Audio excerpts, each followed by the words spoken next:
Madam Khaleda Zia অসুস্থ, উনি বিদেশে যাবে, জালেমদের জন্য এই কয় বছর যেতে পারেনি। মিথ্যা একটা মামলা দিয়ে তার জীবনটা শেষ করে দিয়েছে। এখনো পর্যন্ত আপনাদের বগুড়ার সন্তান তারেক জিয়া পর্যন্ত আসতে পারে না দেশে। উনি যেন আবার সহি সালামতে দেশের সন্তান দেশে আসতে পারে, সেই তৌফিক আল্লাহ ফিরিয়ে দেন। তার বাবা শহীদ রাষ্ট্রপতি জিয়াউর রহমানকে আল্লাহ কবরে যেন মাফ করে জান্নাত দিয়ে দেন। আল্লাহ পাক বলেন, এমন একটা কঠিন মুহূর্তে কেউ কখন যারা প্রশ্ন করছে না, কারো সম্পর্কে জিজ্ঞাসাও করছে না, হঠাৎ করে একটা আওয়াজ আসবে, রব্বি হাবেলি ইয়া উম্মতি। হে আল্লাহ, আমি কিন্তু বলি না যে তুমি আমার মাকে বাঁচাও, বাবাকে বাঁচাও, আমার মেয়ে ফাতেমাকে বাঁচাও, হাসান হোসাইনকে বাঁচাও না। তিনি বলবে, আল্লাহ আমার উম্মতকে বাঁচাও। সবার নজর ওইদিকে যাবে। কে গো এ কথা বলে এত বড় বিপদে? যার সিগনেচার ছাড়া আপনি জান্নাতের গেটে যেতে পারবেন না, তিনি তাকিয়ে সবাই বলবে কে? আওয়াজ আসবে, আমাকে চিনতে পারো না, আমি তোমাদের এতিম নবী মুহাম্মাদুর রাসূলুল্লাহ। বিশ্ব নবী সুপারিশ করার জন্য সামনে নিয়ে আসবে, এক একজনের হাত ধরে, এইভাবে হাত ধরে নিয়ে আসবে, বলবে আল্লাহ এটার বিচার করেন। বলেন, আপনাকে সামনে নিয়ে গেল রুবেল সাহেব, আপনি যা জীবন তৈরি করেছেন, নবীজি যদি আপনার ডান হাত ধরে আল্লাহর সামনে দাঁড় করিয়ে বলে, আল্লাহ নেন, এর যে 50 বছরের জীবন দিয়ে দিলাম, কি করেছে জিজ্ঞাসা করেন। এটা ফালতু কথা না, কোরআনের হাদিসে এইভাবে এসেছে। নবীজি নিজে আপনাকে নিয়ে দাঁড় করিয়ে দেবে, এই রুবেল বল, তোর 50 বছর কি করে কাটালি? মা তাজালু কদামা বানি আদামা আবদি ইয়াউমাল কিয়ামাতি হাত্তা ইসআলা আন খামসিন আন উমরিহি ফিমা আফনা। একটা জীবন দিয়েছিলাম 70 বছর, 80 বছরের, সত্যি করে বলতো কি করে কাটালি?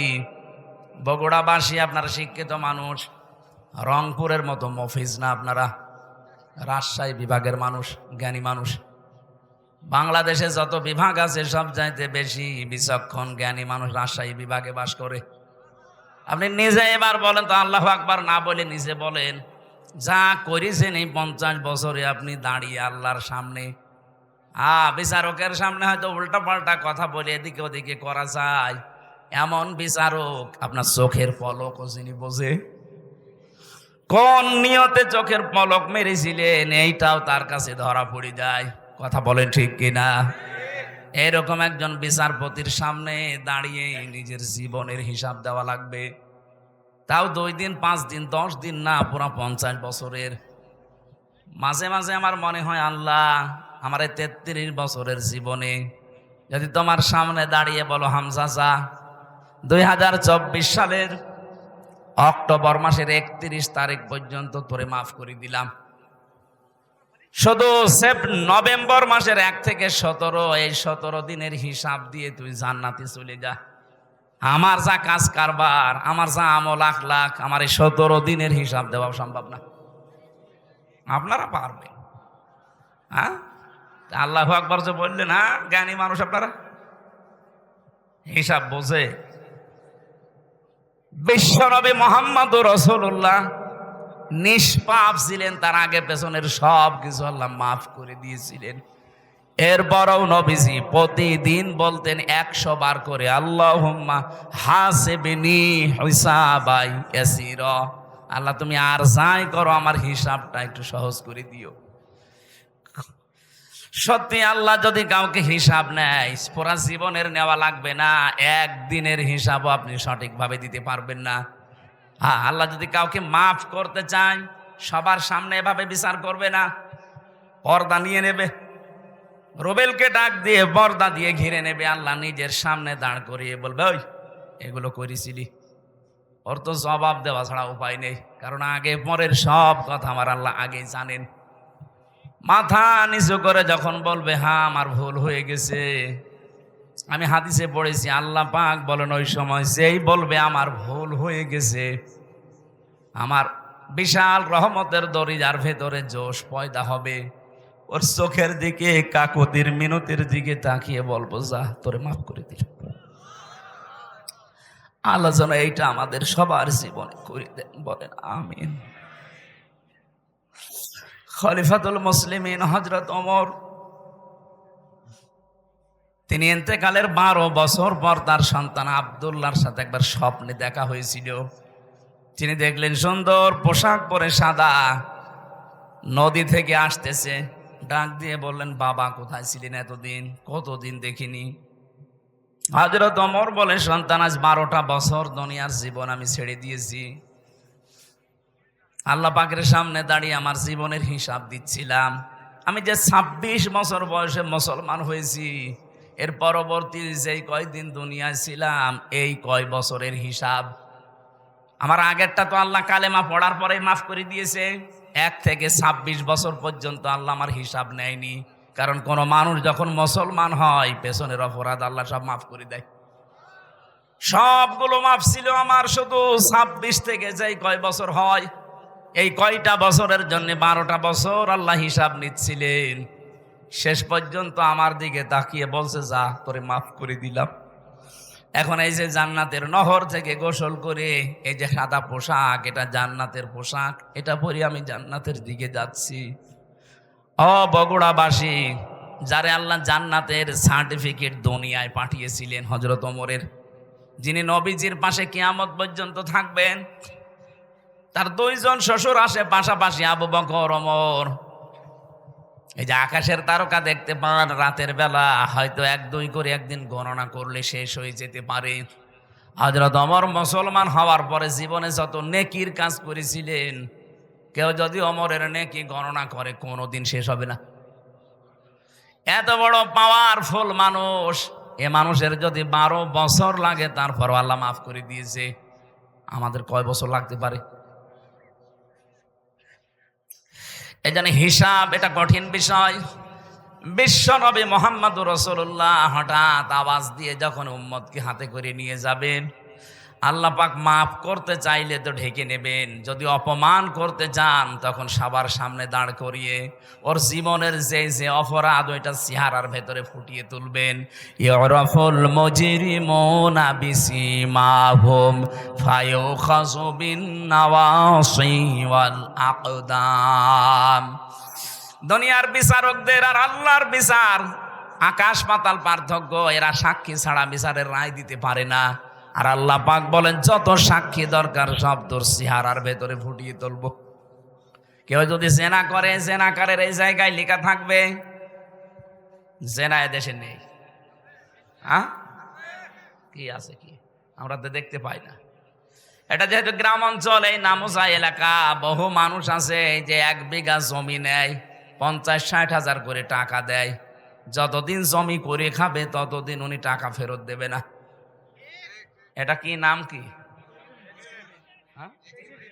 এগ্রিমেন্ট, বন্ধকি যাই বলেন, এটা সুদ হচ্ছে। এটা মায়ের সাথে জেনা করার গুনাহ হচ্ছে। সত্যি কি এলাকায় আছে? না ভাই, এটা আপনি না খেয়ে থাকেন, মরে যান, কিন্তু এই মায়ের সাথে জেনা করা যাবে না। আপনার কি বিশ্বাস হচ্ছে না?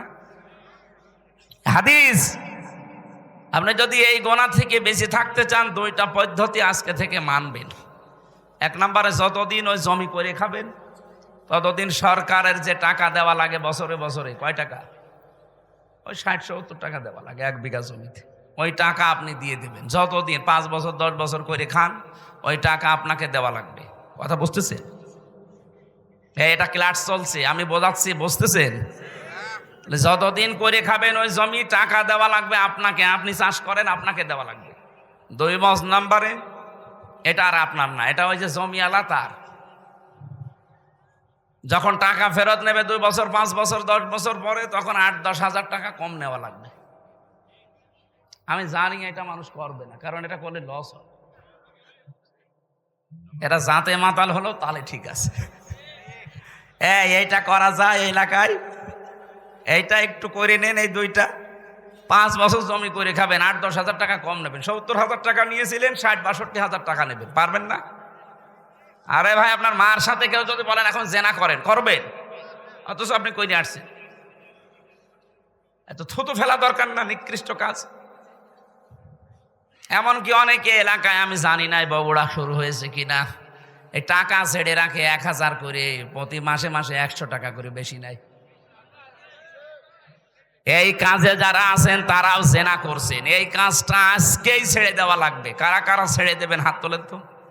হ্যাঁ, এই এলাকায় আছে, আমি তো মনে করছিলাম নেই। এই যারা হাত তুললেন অধিকাংশ দাড়িওয়ালা টুপিওয়ালা মানুষ, কিসের নামাজ পড়েন আপনি বলেন তো, বলেন। আপনি কি ভণ্ডামি করেন আল্লাহর সাথে? হ্যাঁ, ইয়ার কি জায়গা পান না? এই লোকটা দাড়ি নেই তাও তো হাত তোলে না। আর আমরা কোথায় পৌঁছিয়েছি? না, এই গোনা বাদ দেওয়া লাগবে। আমি ঠাট্টা করার জন্য, ইয়ারকি মারার জন্য বলছি না। যারা এরকম অপরাধে আছেন, সে যেই হোক, আজকে এখান থেকে তাওবা করে বাড়ি যাবেন না। আমি 1000 টাকা দিয়েছি ওরে বিপদের জন্য, আমি 1000 নেব, 1100 টাকা আমি নেব না। এটা পারা যাবে নাকি এ মাহফিল পর্যন্ত শেষ? আলহামদুলিল্লাহ, এই মাহফিল যদি সাকসেস হয় তবে এই গোনাটা ছাড়ার কারণে হবে। আমি বলছিলাম মুহাম্মাদুর রাসূলুল্লাহর সিগনেচার ছাড়া, তার সুপারিশ ছাড়া কেউ জান্নাতে যেতে পারছে না, পারবে না। তিনি যখন একটা একটা করে উম্মতকে নিয়ে শেষ পর্যন্ত বলবে, আল্লাহ এটা আমার উম্মত। আমি ছিলাম না ওই জামানায়, আমাকে না দেখে আমার কথাগুলো শুধু শুনে শুনে বিশ্বাস করে মানুষগুলো দুনিয়ার জীবন চালিয়েছে। দয়া করে মালিক তুমি একে মাফ করে দাও। নবীজি যেন ওই সময় আমি হামজা এবং আমাদের জন্য একটু সুপারিশ করেন, বলেন আমিন। কোরআনে কারিমের 6666টি আয়াতের মাত্র একটা আয়াতের 4 ভাগের 1 ভাগ পড়েছি। সূরা আলে ইমরানের 200টা আয়াত আছে, মাত্র একটা আয়াত 14 নাম্বার, তার ভেতরে 2টা শব্দ পড়েছি। এতটুকু বিষয়ের ওপর আমরা তাফসীর আকারে কথা বলবো ইনশাআল্লাহ। রাতেও আছে, মাগরিবের পরে হয়তো আলোচক আসবে, আমরা মাগরিবের আজান পর্যন্ত করে এখানে নামাজ পড়ে তারপর বিদায় নেব। জবান খুলে শয়তানের আশপাশে যেন আর জায়গা না হয়, বলেন আউযু বিল্লাহি মিনাশ শাইতান।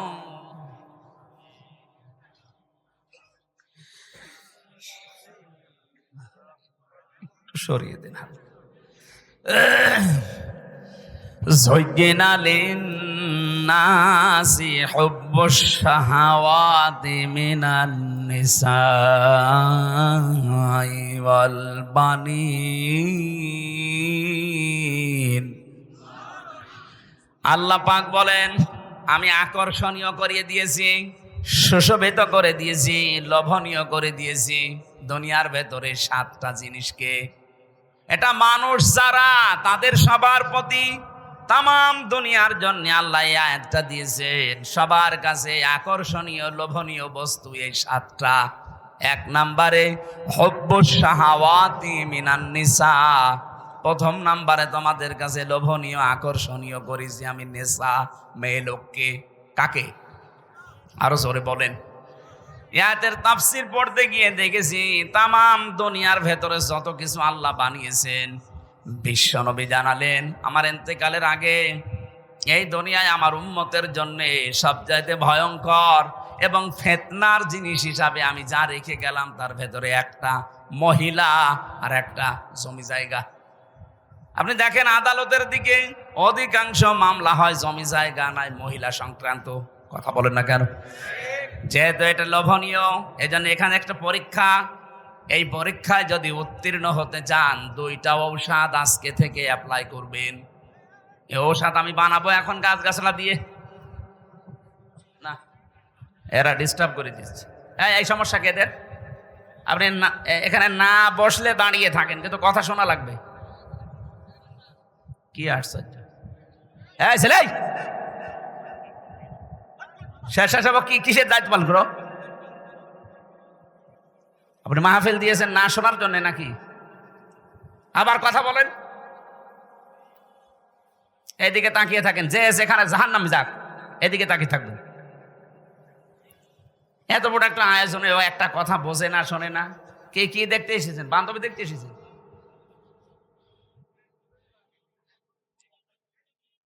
আবার কথা বলেন কোন কারণে?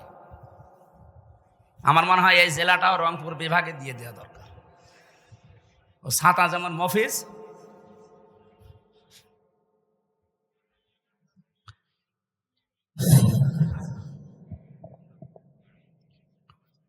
প্রথম কথা বলছিলাম, বিশ্বনবী মোহাম্মদ রাসূলুল্লাহ জানিয়েছেন, দুইটা ঔষধ যদি তোমরা দুনিয়াতে খেতে পারো, অ্যাপ্লাই করতে পারো, দুনিয়ার জীবনে সেট করতে পারো, তাহলে এই ফিতনা, এই যে লোভনীয়, এইটা থেকে বেঁচে থাকতে পারবা। আমি জানি আমি সহ প্রত্যেকেই এই রোগের রোগী। এই যে মেয়ে লোক দিয়ে আমার আল্লাহ হাজার হাজার মানুষকে আজ পরীক্ষায় ফেলে রেখেছেন।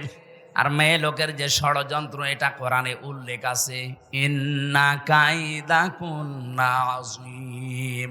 মেয়েদের চক্রান্ত বড় ভয়ঙ্কর। শয়তানের চক্রান্তের কথা আল্লাহ কোরআনে বলতে গিয়ে বললেন, ইন্না কাইদা শাইতানি কানা দাঈফা। শয়তানের চক্রান্ত একেবারে দুর্বল, শুধু দুর্বল না, একেবারেই দুর্বল, দাঈফ আর দাঈফা। কিন্তু যেখানে মহিলাদের কথা আল্লাহ কোরআনে নিয়ে আসলেন, সেখানেই বললেন, এই আয়াতটা কিন্তু ইউসুফ নবী আলাইহিস সালামের জামানার। ওই যে জুলাইখা যার ষড়যন্ত্র করে ইউসুফ নবীকে জেনার তহমত পর্যন্ত নেওয়া লেগেছিল, সে আয়াত সূরা ইউসুফের ভেতরে 28 নম্বর আয়াতে আছে, ইন্না কাইদা কুন্না আযীম। এখানে যারা আরবি গ্রামার জানে কিনা জানি না, যদি আলেম কেউ থাকে দেখবেন ইন্না কাইদা কুন্না আছে, আল্লাহ বহু বচন দিলেন। অথচ আয়াত নাজিল হচ্ছে জুলেখার জন্যে। জুলেখা কয়জন বলেন বলেন? এক বচন, দ্বি বচন, এরপরে দুইয়ের বেশি হলে হয় বহু বচন। আল্লাহ একবারেই দ্বি বচন বাদ দিয়ে বহু বচন লাগিয়ে দিলেন। কোন কারণে? জুলাইখা তো আর 10-12 জন না, কয়জন? আল্লাহ ভালো করে জানে জুলাইখা শুধু এইটা না, কিয়ামত পর্যন্ত এরকম দুর্বিসন্ধিওয়ালা জুলাইখা দুনিয়ায় আসবে। কথা বলেন না কেন? আমার মনে হয় তার ভেতরে আমাদের দেশও একটা পরিছিল। কি দুর্বিসন্ধি দেখিস, 15টা বছর কি কায়দা কৌশল করে চলে গেল। আমার মনে হচ্ছিল মানুষ পিটিয়ে মারবে, কিন্তু কি কায়দা করে পালিয়ে চলে গেছে। মেয়েদের চক্রান্ত বড় ভয়ঙ্কর। ও যদি কাউকে টার্গেট নেয়, ওই পরিবার পর্যন্ত ধ্বংস হয়ে যায়। আজ 100টার প্রায় 98টা পরিবারে শান্তি নেই। অধিকাংশ, আমি যতটুকু জানি, তার স্ত্রীর কারণে। অধিকাংশ মহিলা দেখবেন নিজের আত্মীয় স্বজন, বাবা মামা চাচা, এগুলো আসলে খুব আনন্দে আছে। আর স্বামীর মা বাবা, তার নিজের পক্ষ থেকে যদি কেউ আসে, ওর অটোমেটিক মন খারাপ হয়ে যায়। আপনি মানুষ, আমি নিজে স্বামী, এই যে কোরআন শরীফ আমার সামনে, যত স্বামী বসে আছে জিজ্ঞাসা করেন, মানুষ হিসাবে মানুষের একটা দুর্বল জায়গা আছে। মানুষ হিসাবে প্রত্যেকটা মানুষ, যদি কেউ কোনো স্ত্রী চায় যে আমার স্বামীকে আমি 100 ভাগ খুশি রাখবো, তাহলে আমার মা বাবার সাথে আপনার ভালো ব্যবহার করা লাগবে। তাছাড়া জীবনও আপনি আমার মন পাবেন না। উপরে উপরে হয়তো আপনাকে সংসার করার জন্য সোনা মধু বিভিন্ন জিনিস বলা লাগে, তো মন পাবেন না যদি আমার মা বাবা আপনার মা বাবার মতো সম্মান না পায়। এই কথা বলছেন না কেন? যারা স্বামী আছে, এটা মনে হচ্ছে না 100টার 98টা ওইটা চাচ্ছে না। এই জন্য তো পরিবারে শান্তি নেই। নারী নির্যাতন কিছু হলে আগে মামলা হয়ে যায়, আর পুরুষ নির্যাতন হচ্ছে আমরা মরিয়ে যাচ্ছি, কোনো মামলা নেই। আমার মনে হয় এই আইন পাশ করা দরকার সামনে। পুরুষ নির্যাতনেরও আইন আছে। কত মানুষ আমরা আজ রোগী হয়ে গেছি, কিছু বলতে পারছি না। তাই বিশ্বনবী জানিয়েছেন, 4টা গুণ যাই মহিলার ভেতরে পাওয়া যাবে, ওই মহিলাকে আল্লাহ জান্নাতের 8টা দরজা খুলে রাখবে। সেখানে নামাজের কথা নেই, রোজার কথা নেই। আপনি দেখেন, আমি বলছি একটা একটা করি। ইদা নাজারা ইলাইহা সাররাতুহু, বিশ্বনবী বলেন যে মহিলার দিকে তার স্বামী বাইরের কর্মজীবন শেষ করে বাড়িতে আসার পরে স্বামীকে সে আনন্দ চিত্রে অভ্যর্থনা জানাবে। অভ্যর্থনা জানানোর দরকার, তোর মুখের ভেতরে তাকানো যায় না। সম্মানিত মা বোন যারা এসেছেন, আমি দেখলাম বহু মহিলা সব কালো বোরকা পরে পরে ঘুরতেছে। শুধু নামাজ পড়া আর রোজা করা, কালো বোরকা পরে ঘুরলেই আপনি মনে করছেন আপনি জান্নাতি। কখনো না। স্বামী যখন বাইরে থেকে আসবে, হ্যাঁ, অনেকে মনে করছে আমার স্বামী নেই, তাহলে আমার প্রেমিকা। না, ওইটা আবার বাদ। আপনার ভালোবাসা তৈরি হবে বিয়ের পর। কখন? কেন এটা বললাম বলেন তো? বিয়ের আগে ভালোবাসা করা জায়েজ নেই কেন? আমার 7টা কারণ আছে তাফসিরের ভেতরে। 1 নম্বরে, হযরত আদম আলাইহিস সালাম তাকে আল্লাহ যখন জান্নাতের বিশাল নিয়ামতের ভেতরে নিমজ্জিত রেখেছেন, তার কিচ্ছু ভাল লাগছিল না, এত নিয়ামত, কিন্তু না, চোখ বন্ধ হয়ে গেছে, ঘুম এসে গেছে, ঘুম থেকে উঠে দেখছে একটা মহিলা পাশে। তিনি তাকালেন এবং ধরতে গেলেন, কারণ এমন সুন্দর করে আল্লাহ তাকে বানিয়েছিলেন। তামাম দুনিয়ায় 4 জন মহিলার চেহারা আল্লাহ নিজের কুদরতি হাতে সবচাইতে সুন্দর করে বানিয়েছে। ইউসুফ নবীকে দেখলে মানুষের ক্ষুধা মিটে যেত, আমাদের মুহাম্মদুর রাসূলুল্লাহকে দেখলে মানুষের শরীরের ব্যথা পর্যন্ত দূর হয়ে যেত, এমন চেহারা আল্লাহ দিয়েছে। পুরুষের ভেতরে 2 জন, আর মেয়েদের ভেতরে 1 নম্বরে বিশ্ব সুন্দরী ছিল আমাদের আদি মাতা হযরতে হাওয়া আলাইহিস সালাম। 2 নম্বরে যে মহিলার নাম বললাম জুলাইখা, এইটা ছিল খুব সুন্দর ছিল। 3 নম্বরে হযরত ইব্রাহিম নবীর বড় স্ত্রী সারা রাদিয়াল্লাহু তাআলা আনহা। 4 নম্বরে মুহাম্মদুর রাসূলুল্লাহ ছোট মেয়ে হযরতে ফাতেমাতুজ জাহরা রাদিয়াল্লাহু তাআলা আনহা। তাহলে 1 নম্বরে যিনি আছেন, কেমন সুন্দর করে বানিয়েছে বলেন। হযরতে আদম ঘুম থেকে উঠেই তাকালেন এবং ধরতে গেলেন। আল্লাহ বলেন তাকানোও যাবে না, ধরাও যাবে না। হযরতে আদম ওই সময় বলেছিলেন, মাবুদ তাকানোও যাবে, ধরাও যাবে, সেই বুদ্ধি দেন। বুদ্ধি আছে, বিয়ে করা লাগবে। আমি রাজি আছি। তার মানে এই আয়াতের যে তাফসিরে পড়েছি, আপনি বিয়ের আগে মহিলার দিকে ওইভাবে তাকাতেও পারবেন না, ধরতেও পারবেন না। এখন অনেকে আল্লাহর রাস্তায় কাজ চালাচ্ছে না। কেউ কেউ কসম দেওয়ার আর জায়গা পায় না, প্রেমিকার মাথায় হাত দিয়ে বলছে, তোর মাথায় হাত দিয়ে কসম করলাম। ওর মাথায় হাত দিয়ে গোনার কাজ না, জয় কয়টা চুলের উপরে হাত লাগবে ওই কয়টা গোনা হবে। এই কথা বলছে না কেন? প্রেম করা যায় যাচ্ছে বিয়ের আগে না পরে? যারা বিয়ের আগে প্রেম করছে এটা ছেড়ে দেওয়া লাগবে। কার জন্য বলেন তো? আল্লাহর জন্য। ছেড়ে দেবেন কারা কারা? হাত তোলেন তো। এই বুড়ো মানুষ আবার কিসের প্রেম আপনার? যুবক মানুষ হয়তো হাত তুলতে পারে 2-1টা। মুরব্বী মানুষের প্রেম হবে তাদের সাথে, ঠিক আছে? আমরা যে কথাটা মাসলা নিয়ে আসলাম, তাহলে প্রেম করা জায়েজ আছে, কিন্তু বিয়ের আগে না পরে? না, বিয়ের পরে। হযরত আদম আলাইহিস সালাম, আমি ঘটনাটা আনলাম এই কারণে, হযরতে আদম নবী আলাইহিস সালাম বললেন আমি রাজি আছি। আল্লাহ পাক বলেন এক কাজ করো, দেন মোহর দেওয়া লাগবে। তার মানে বিয়ের প্রথম যে কাজ, দেন মোহরের কথাবার্তা আনা। আমাদের এসব নেই, কারণ দেন মোহর তো দেওয়া লাগে না, বাকি ফাঁকি। যারা এই নিয়তে বিয়ে করেছেন যে 10 লাখ বানাবো, অসুবিধা নেই, ও দেওয়া তো লাগবে না, বাসরাতে মাপ চেয়ে নেবো। আপনি জেনাকার হয়ে উঠবেন কিয়ামতে। যারা বাকি আছে দুনিয়ায় জীবিত থাকতে শোধ করে যান। আমার ভাইরা, বিশ্ব নবী জানিয়েছেন মেয়েটা যখন আসবে, যখনই আসবে বাড়িতে আপনার স্বামী, সঙ্গে সঙ্গে আপনি স্বামীকে খুশি করার জন্য যেভাবে হোক ব্যবহার আচার দিয়ে, কথাবার্তা দিয়ে আদরখানায় সাজসজ করে রাখবেন। কারণ স্বামীকে আকৃষ্ট করার জন্য কেউ যদি সাজে, সে যেন নফল নামাজের সওয়াব পায়। এটা তো 1 নাম্বার গেল। 2 নম্বরে ওয়াইদা গাবা আনহা হাফিজাতুহুম, স্বামী যখন বাইরে থাকবে তখন নিজের ইজ্জত আবরু, সতীত্ব, স্বামীর সন্তান, স্বামীর সম্পদ, এগুলো হেফাজত করে রাখা লাগবে। 3 নম্বরে ওয়া তুইনু আলা দীনি যাওজাতিহা, স্বামীকে দ্বীনের পথে চলার জন্য, মানবতার সেবা করার জন্য সময় দেবেন, ছাড় দেবেন, উৎসাহ দেবেন। এই যে রুবেল সাহেবের স্ত্রী, উনি একটা মানবতার সেবাকারী মানুষ, মানব সেবায় নিয়োজিত থাকে, দ্বীন ইসলামের কাজ করবে সারা দেশে, সারা এলাকায়। ওনার স্ত্রী হওয়া লাগবে এরকম নিজে তো করবে। যান, আপনাকে সময় ছেড়ে দিলাম, আপনাকে আমি ছাড় দিলাম, যদি ওই সময়টা আমার কাছে আপনার দেওয়ার দরকার, মানবতার জন্য, ইসলামের জন্য আমি ছেড়ে দিলাম। উৎসাহ যদি দিতে পারে, ওনাকে খাদিজাতুল কুবরার সাথে ওই মেয়েটাকে আল্লাহ জান্নাতে ডাকবে। আর যদি আরো নিষেধ করে, কি করে বেড়াও তুমি, না তোমার বউ নেই বাড়ি? আপনার তো আছে, আপনার চাইতে নবীজির বউ ছিল না?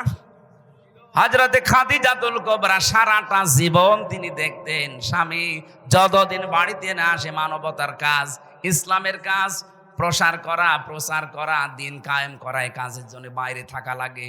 যখনই বাড়িতে আসতেন দেখতেন হযরতে খাদিজা জানালার সাথে দরজার সাথে পিঠ লাগিয়ে দাঁড়িয়ে ঘুমিয়ে আছে। আমাদের মেয়েরা বউরাও ঘুমিয়ে থাকে, তবে সিরিয়াল দেখার জন্য। কি কথা বলেন না কেন? আপনি যদি সত্যি স্বামী মানব দরদি, মানবতার কাজে বাইরে আছে, ইসলামের কাজে, দিনের কাজে হয়তো সাহায্যের জন্য বাইরে গেছে, যত রাত আসে না তত রাত পর্যন্ত যদি আশায় থাকেন, আপনি খাদিজার মতো সওয়াব পাবেন। 4 নাম্বারটাই কঠিন। 4 নাম্বারটা কি? বিশ্বনবী জানিয়েছেন, স্বামী যেটা পছন্দ করে ওটা যদি জায়েজ হয়, জীবন থাকতে তোমাকে ওটা মেনে নেওয়া লাগবে। কি কথা বুঝতেছেন? আমি তো নিজে বললাম, আমি নিজে স্বামী। যত স্বামী এখানে আছে প্রত্যেকটি স্বামীর পক্ষ থেকে আমি বলছি, মা বোনেরা, আমরা স্বামীরা পছন্দ করি সত্যি আল্লাহর কসম যে বিয়ের পরে যেন আমার মা বাবা আমার সাথে থাকে। আমি খেয়ে থাকি না খেয়ে থাকি, থাকবে তারা। কথা বলছে না কেন? কিন্তু আপনি চান না। আপনার কারণে আজ মা বাবাকে হয়তো আলাদা করে দেওয়া লাগে, নাই বাইরে পাঠিয়ে দেওয়া লাগে, নাই বৃদ্ধাশ্রমে দেওয়া লাগে। কয়েকদিন আগে কিশোরগঞ্জ থানায় গিয়েছিলাম, নীলফামারী একটা বৃদ্ধাশ্রমে আমার নিয়ে গেল। দেখি এই লাইনে প্রায় 20-40 জন মা আর বাবা বসে আছে, অথচ তাদের ছেলে মেয়ে আছে। তাদের স্ত্রীর কারণে ছেলে তার মাকে আর বাবাকে রেখে গেছে বৃদ্ধাশ্রমে। ওদের চোখের দিকে তাকিয়ে আমি টের পেয়েছি ওরা ছেলের জন্য বদদুয়া করছে। কি করবে? 25 বছর 30 বছর পর্যন্ত আমার পেছনে শ্রম দিল এই মা বাবা। আজ 2 দিন তুমি আসতে পারো না, তুমি কার ফোর্স মতো শোনো, কার কথা মতো? ওই মেয়েটারও দোষ একা না, ওই মেয়েটাকে শুধু কান পড়া দেয় ওই মেয়েটার মা আর ওর বড় বোন। ওখান থেকে শুধু পানি পড়া লাগায়। ওই আর কতদিন একসাথে থাকবে? আলাদা হয়ে যা, ও বড়ি বড়ি চলে। সম্মানিত মা বোনেরা, না, অন্যের কথা শুনে নিজের কপালে আপনি আগুন লাগাবেন না। আমি হাদিস তো বানালাম না, এই হাদিস আমি বানালাম। এখানে নেককার মহিলা যদি হতে জানেন, 4টা গুণ মাস্ট বি অর্জন করাই লাগবে আপনাকে, নয়তো খাদিজার সাথে আপনাকে জান্নাত ডাকবে না। যদি 4টা গুণ অর্জন করতে পারেন। আরে নামাজের ওয়াজ আমি কেন করব? নামাজ, মুসলমান নামাজ পড়ে না, ও কি মুসলমান থাকে? মাস্ট বি আপনাকে ওই যে 3 দিন 7 দিন 10 দিন বাদ দিয়ে বাকি মাস আপনাকে নামাজ পড়াই লাগবে। আপনি মুসলমান দাবি করছেন, নামাজ পড়েন না, তাকে আপনাকে ওয়াজ করা লাগবে কোন কারণে? মুসলমানের কাছে যদি নামাজের ওয়াজ করা লাগে, রোজার ওয়াজ করা লাগে, তা আমি এই ওয়াজ আর বাইরে কোন জায়গায় করব? এই জন্য আমি নামাজের কথা মুসলমানকে বলি না। কোন কারণে আমি বলবো? আপনি যা, আমিও তাই। আমি নামাজ পড়বো, আমার কষ্ট হচ্ছে, আপনি মুসলমান নামাজ পড়েন না। কিসের মুসলমান আপনি? কেউ যদি ফরজ নামাজ ছেড়ে দেয়, আল্লাহ বলেন ওর দায়িত্ব আমি ছেড়ে দিই, যা। শেখ হাসিনা যদি এই দেশে কাউকে বলতো, যাই বেটা তোর কিসের ভয়, তুই তো আমার চোখের সামনে আছিস, অথচ আছে উনি ঢাকায়। এ বগুড়া জেলার আওয়ামী লীগের যিনি সভাপতি ছিলেন মরহুম মমতাজ উদ্দিন, লোকটা মারা গেছে না? এই লোকটাকে যদি বলতো, মমতাজ চাচা আপনার কোনো ভয় নেই, আপনি তো আমার চোখের সামনে। বগুড়ায় হয়তো বিএনপি জামাতের লোক বেশি থাক, আওয়ামী লীগ নেই, তাতে কি? আমরা ক্ষমতায় আছি, আপনি আমার চোখের সামনে। ওকে চোখের সামনে ছিল? বলেন, এই 220 কিলো দূরে এসে বসে আছে, অথচ বলছে আমি চোখের সামনে। এই ফেলাইয়ের যে ভাব, এত দূর থেকে একটা প্রধানমন্ত্রী যদি বলতো আমার চোখের সামনে চাচা আপনার ভয় নেই, তাই যদি সব ভয় উড়ে যায়। আল্লাহ বলেন যে লোকটা নামাজ পড়ে সে আমার আন্ডারে থাকে, যে নামাজ পড়ে না আমি বলি তুই আমার বাইরে চলে যা। বলেন আপনি কার আন্ডারে আছেন? আপনি আল্লাহর আন্ডারে না থাকতে পারলে আপনাকে নিরাপত্তা কেউ দিতে পারবে না। এই জন্য ফরজ নামাজের জন্য ওয়াজ করা, এটা আমার কাছে কেমন মনে হয়। আপনি ফরজ নামাজ মাস্ট বি, যেখানে থাকেন অন্তত সুন্নত নফল যদি নাও পড়তে পারেন, ফরজ 2 রাকাত পড়ে নেবেন। কত বুঝতেছেন? রমজানে 1 বছর পরে মাত্র রোজা আসে, 1 বছর পরে। যদি শরীর সুস্থ থাকে মাস্ট বি রাখা লাগবে। অসুস্থ থাকলে আপনি পরবর্তী 11 মাসে করে দেবেন, অসুবিধা নেই। আল্লাহ আমাদেরকে যেন এই ফরজ বিধানগুলো একটু অ্যাক্টিভ হওয়ার তৌফিক দেন, বলেন আমিন। যে কথাটা তুলেছিলাম, আল্লাহ রাব্বুল আলামিন যেহেতু আমাদেরকে ঔষধ দিচ্ছেন এইবার এই ফিতনা থেকে, মেয়েদের ফিতনা থেকে বাঁচার জন্য 2টা ঔষধ দিয়েছেন সূরা নূরের ভেতরে 30 নম্বর আয়াত। এটা 12 নম্বর পৃষ্ঠা আর 7 নম্বর লাইনে আছে। কুল লিল মুমিনিনা ইয়াগুদ্দু মিন আবসারিহিম ওয়া ইয়াহফাযু ফুরুজাহুম যালিকা আযকা লাহুম ইন্নাল্লাহা খাবীরুম বিমা ইয়াসনাউন। বলেন আল্লাহু আকবার। আল্লাহ রাব্বুল আলামিন বলেন, নবী আপনি দুনিয়ার মানুষকে বলেন, যারা মুমিন, যারা বলে যে আল্লাহ একজন আছে, হে রাসূল আপনাকে আমরা মানি, এই যে বিশ্বাস যাদের আছে এই মানুষগুলোকে বলেন, আমরা মানি না আল্লাহকে? আল্লাহ একজন আছে, বিশ্বাস আমাদের আছে না? নবীজি আমাদের আদর্শ মানুষ এই দুনিয়া, এটা আমরা মানি না? কিয়ামতে আমাকে আল্লাহর সামনে বিচারের কাঠগড়ায় দাঁড়াতে হবে, বিশ্বাস আছে না? এই তিনটি গুণে গুণান্বিত যারা, তাদেরকে বলবেন তাদের চক্ষু যেন পর নারী থেকে তারা নিম্নগামী করে রাখে, আর তাদের লজ্জা স্থান যেন তারা হেফাজত করে। এই দুইটা ঔষধ যদি তোমার উম্মতেরা মেনে চলতে পারে, আমি বলছি যালিকা আযকা লাহুম, এইটাই তাদেরকে পবিত্র রাখবে। সুতরাং মেয়েদের এই চক্রান্ত এখন যা শুরু হয়েছে, এই যে ফারুকের আজকে ওর উপদেশটা চলে গেছে, আজকে ওর উপদেশটা চলে ওই জায়গায় মাহতাব স্যারকে দিয়েছে। ওর চলে যাওয়ার পেছনে যে কারণগুলো দিয়েছে 5টা না 6টা কারণ দেখলাম। 1 নম্বরে কারণ ওর বউ কেন মজিবের স্ত্রীর চরিত্রে কেন অভিনয় করতে গেল, এটা প্রথম কারণ দেখিয়েছে ওনাকে তাড়িয়ে দেওয়ার জন্য। দ্বিতীয় নম্বরে সমকামিতা, ও প্রমোট করতো যে পুরুষে পুরুষে বিয়ে হোক। 3 নম্বরে ও একটা সিনেমা বানিয়েছিল, থার্ড পারসন সিঙ্গুলার নাম্বার। আপনারা তো এসব জগতে নেই, আপনারা আল্লাহর ওলি মানুষ সব নাকি? আমি উপন্যাস পড়েছিলাম ভার্সিটি থাকতে, third person singular number, bachelor, এগুলো দিয়ে পরবর্তীতে ফারুকি সিনেমা বানিয়েছে। এখানে এই পরকীয়া প্রেম উৎসাহ দেয়, কি করে পরকীয়া প্রেম করা যায়। আপনি কি নাউজুবিল্লাহ বলবেন না সুবহানাল্লাহ? আমি প্রায় 8-10টা কমেন্ট পড়লাম, সবাই তাকে জানাচ্ছে ভাই আপনার স্ত্রীকে আপনি একটু কন্ট্রোল করেন, তাকে একটু পর্দা পশিদায় রাখেন, দিনের পথে চলার জন্য একটু উৎসাহ দেন, আর নিজেও ইসলাম মেনে চলার চেষ্টা করেন, কারণ আপনার দুইজনই মুসলমান। আপনিও মুসলমান, আপনার নাম দেখেছেন মোস্তফা নবীর নাম, সরোয়ার নবীর নাম, ফারুকি এটা নবীর সাহাবীর নাম। এত সুন্দর সুন্দর নাম সব এক জায়গায় করে নাম নিলেন, আর এনার নাম নায়কের নাম। কথা বলে না কেন? নায়ক হয়ে যদি তাফসীর মাহফিলে আসতে পারে, আর আপনি 3টা নবীর নাম 3টা এক জায়গায় করে নাম নিয়েছেন, মোস্তফা, সরোয়ার, ফারুকি, আর আপনার বর নামও তো কত সুন্দর নাম। এই সমস্ত মানুষগুলোকে আপনি এক কাজ করেন, আপনার স্ত্রী স্বামী এখন ইসলামের দিকে ঝোঁকেন, কারণ আপনার কপালে আগুন লেগেছেই তো এই কারণে। আপনি ইসলামের বাইরে চলে যাচ্ছিলেন, এখন এদিকে আসেন, উৎসাহ দেন, একটু দিন মেনে চলেন, পরবর্তীতে যদি জাতি চায় আপনাকে আবার এই জায়গায় নিয়ে আসবে। কথাটা তো ভালো, এই কথা বলছেন না কেন? যারা এই দেশের জন্য ছাত্র জনতার সাথে যারা সব সময় ছিল, মাহতাব স্যার ছিল, উনি জেল পর্যন্ত খেটেছে। কথা বলেন না কেন? সমকামিতার বিরুদ্ধে সেই লোকটার যে বলিষ্ঠ ভূমিকা, আল্লাহ রাব্বুল আলামিন তাকে যেন যোগ্য জায়গায় বসিয়ে দেন। তা আমরা যেটা বলতে চাচ্ছিলাম এই আয়াত দিয়ে, বাস্তবতা মেয়েদেরকে বলছি, এরা যেহেতু পরীক্ষার বস্তু আজ আমাদের কাছে, হ্যাঁ কষ্ট হবে আমাদের তাদের থেকে চোখ ফিরিয়ে রাখতে, কারণ যেহেতু লোভনীয়, আকর্ষণীয়। কে বলছেন? আল্লাহ বলছেন যুজ্জিনা লিন্নাস, মানুষের জন্য আমি আকর্ষণীয় করিয়ে দিয়েছি, মরা মানুষ না, লিন্নাস জীবিত মানুষ, এদের কাছে এই 7টা জিনিস খুব আকর্ষণীয়, দেখলে মন চাইবে, সে যে বয়সের লোকই হোক।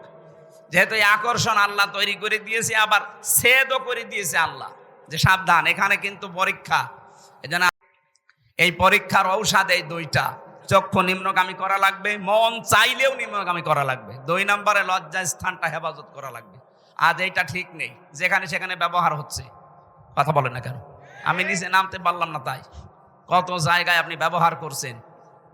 এই 2টা ঔষধ যদি ঠিক মতো সর্বোচ্চ 15 দিন আপনি একেবারে কন্ট্রোল হয়ে থাকেন, একটা অজানা সুখ, এটার বাংলা নাম অনির্বচন সুখ, আপনাকে আল্লাহ দান করবে। এটা বাচ্চারা যখন ছোট ছোট, ওই যে পাখির বাচ্চা, মুরগির বাচ্চা যখন মায়ের পাখার নিচে আসে, মা পাখাটা এভাবে শার্ট করার পরে ডাউন করে দেয়, দেখেছেন না? এভাবে একেবারে সোজা করে দেয়, প্রথমে সোজা করার পরে ডাউন করে, ওর নিচে বাচ্চারা যায়, একটা আওয়াজ দেয় কিচির মিচির।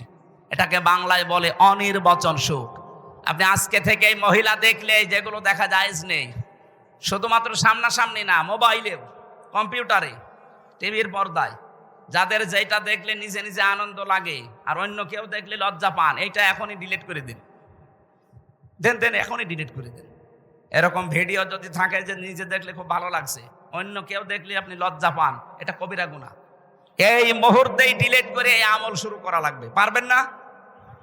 কারা কারা ডিলিট করবেন হাত তোলেন তো। তোলেন হাত। এই কয়েকজন শুধু উল্টাপাল্টা জিনিস দেখে, আর বাকিগুলো আলহামদুলিল্লাহ ভালো আছে। ঠিক আছে, আপনারা ডিলিট করে দেবেন। যারা হাত তুলেছিলেন অন্তত ডিলিট করে বাড়ি যাবেন। 2 নম্বরে লজ্জা স্থানটা হেফাজত করে রাখবেন, নিজের জায়েজ স্ত্রী ছাড়া আর স্ত্রী নিজের জায়েজ স্বামী ছাড়া অন্য কোনো জায়গায় যেন ব্যবহার না হয়। আজ হাজারো স্ত্রী স্বামী শুধু বাড়ি থেকে বাইরে চলে যায়, ওরা মনে হচ্ছে আল্লাহ রাস্তায় দিন পায়। কথা বলছেন এখন? আল্লাহ মেয়েদের থেকে এই পরীক্ষায় আমাদের উত্তীর্ণ হওয়ার তৌফিক দিন। 2 নাম্বার বানিন সন্তান, এটার প্রতি আকর্ষণ। সন্তানকে আল্লাহ পরীক্ষার বস্তু বানিয়েছেন, কিন্তু এই পরীক্ষায় আমরা যেন ফেল না হয়ে যাই। আমি রিমান্ডে একটা হিন্দু অফিসারের একটা শিক্ষা পেয়েছিলাম। আমার মনে হয় আর 2 মিনিট আছে আজানের, এখন আর বলা ঠিক হচ্ছে না। আগামীতে রাতের বেলা আমারে নিয়ে আসবেন, দিনের বেলায় মাহফিল আমার মানে সাঁটে না, আমারও ভালো লাগে না, জোর করে আপনারা নিয়ে আসেন। আর 3 বছর ভাই তো জানে জেলখানা যে খাবার দেয়, বেঁচে থাকায় দুষ্কার। আর আমরা ছিলাম তো আরো কঠিন জায়গায়। আমারে আর অপু ভাই রে, তারেক জিয়া সাহেবের পিএস রে এত কষ্ট দিয়েছে শয়তানরা, এক জায়গায় রেখে দিয়েছিল 24 ঘন্টা। ওই যে সিসি ক্যামেরা, কেউ যেন কথাও না বলে, ওই উপর থেকে দেখতো। ওনার সাথে লাইন আছে তারেক জিয়ার, আর আমার সাথে আলেমদের, মনে করতো এ খারাপ কাজ করবে, বাইরে এর যোগাযোগ করবে। সবচাইতে বেশি আটক করে রেখেছিল গিয়াসউদ্দিন মামুন ভাইকে, এর উপর আরো অত্যাচার করিস। আল্লাহ আমাদেরকে যেন এই আয়াতটা এখন আজকে শেষ করতে না পারার কারণে আমি দুঃখ প্রকাশ করছি। আগামীতে আসলে কথা বলবো ইনশাল্লাহ। এই জেলার জন্য দোয়া করছি, বিশেষ করে ম্যাডাম খালেদা জিয়া অসুস্থ, উনি বিদেশে যাবে। জালেমদের জন্য এই কয় বছর যেতে পারেনি, মিথ্যা একটা মামলা দিয়ে তার জীবনটা শেষ করে দিয়েছে। এখনো পর্যন্ত আপনাদের বগুড়ার সন্তান তারেক জিয়া পর্যন্ত আসতে পারে না দেশে। উনি যেন আবার সহি সালামতে দেশের সন্তান দেশে আসতে পারে, সেই তৌফিক আল্লাহ ফিরিয়ে দেন। তার বাবা শহীদ রাষ্ট্রপতি জিয়াউর রহমানকে আল্লাহ কবরে যেন মাফ করে জান্নাত দিয়ে দেন, আল্লাহুম্মা আমিন। আমার লিখিত বই আছে, এই গাড়িতে যাওয়ার সময় শিক্ষিত মানুষরা নিয়ে যাবেন। লা ইলাহা ইল্লা আনতা সুবহানাকা ইন্নী কুনতু মিনাজ জালিমিন রাব্বিরহামহুমা কামা রাব্বায়ানি সাগীরা। আল্লাহ তাআলা কোরআনে কারীম থেকে কথা বলতে গিয়ে দেখলাম চাতক পাখির মতো শুনছে। আমি যদি এখনো 1 ঘন্টা চালাতাম কোনো মানুষ চলে যেত না। কোরআন শোনার জন্য এই বগুড়ার মানুষগুলো এত পাগল, এদেরকে তুমি ওমরের মতো মাফ করে দাও। আজকের আলোচনার সওয়াবগুলো তুমি নবীজির রওজায় পৌঁছিয়ে দাও। যত মানুষ কবরে আছে আল্লাহ তুমি মেহেরবানি করে তাদের ক্ষমা করো। 2024 সালে যারা শহীদ হয়ে গেল মানবতার জন্য, দেশের জন্য, আল্লাহ তাআলা শহীদ আবু সাঈদ সহ যত মানুষ, যত ভাই বোনেরা জীবন দিয়েছে তাদেরকে তুমি শাহাদতের মর্যাদা দাও। যারা অসুস্থ হয়ে পড়ে আছে হাসপাতালে, শেফায়ে কামিলা আজেলা নসিব করো। এ বগুড়া আসলেই মনে পড়ে শহীদ জিয়াউর রহমানের কথা। আল্লাহ তুমি তাকে শহীদ হিসাবে কবুল করে নাও। তাকে তো অন্যায়ভাবে মেরে ফেলা হয়েছে। তোমার নবী জানিয়েছে কাউকে যদি অন্যায়ভাবে হত্যা করা হয় তাকে শহীদের মর্যাদা দেওয়া হয়। আল্লাহ তাকে শাহাদতের মর্যাদা দিয়ে দাও। তার ছোট সন্তানটাও দুনিয়ায় নেই, তাকেও তুমি মাফ করে দাও। তার স্ত্রী অসুস্থ আছে, আল্লাহ শেফায়ে কামিলা আজেলা নসিব করো। তার সন্তান বড়টা এখনো বাইরে আছে সহি সালামতে। আল্লাহ তাআলা বগুড়ার সন্তান বগুড়ায় আবার ফেরত দিয়ে দাও। যত মানুষ এই দেশ থেকে বিদায় নিয়েছে ইসলামের জন্য, দ্বীনের জন্য, রব্বুল আলামিন শহীদ মতিয়ার রহমান নিজামের কথা মনে পড়ে। তার সঙ্গে সাথে যত মানুষ কোরআনের জন্য, ইসলামের জন্য, ইমানের উপরে টিকে থাকতে গিয়ে জীবনটা দিয়ে গেল, তাদেরকেও তুমি শাহাদত মঞ্জুর করো। মা বোনদেরকে তুমি পর্দায় থাকার তৌফিক দাও। আগামীতে এই অনুষ্ঠানটা কোরআনের প্রচারের জন্য আরো বিশাল আকারে কবুল করো। এলাকায় যত মানুষ মাটির নিচে আছে এই কোরআনের ইজ্জতে জান্নাতুল ফেরদাউস বানিয়ে দাও। জালেমের এই জেলখানায় 3টা বছরে আমার শরীরটা অসুস্থ হয়ে গেছে, আল্লাহ তুমি আগের অবস্থায় স্বাভাবিক অবস্থায় আবার ফিরিয়ে দাও। মাওলানা আব্দুল বারী রশিদি ভাইয়ের আমন্ত্রণে এসেছি, আল্লাহ তুমি তাকে কবুল করো। বারাকাল্লাহু লানা ওয়া লাকুম ফিল কোরআনিল আযীম। যখন এই মরণ আসবে যেন পড়ি লা ইলাহা ইল্লাল্লাহু মুহাম্মাদুর রাসূলুল্লাহ।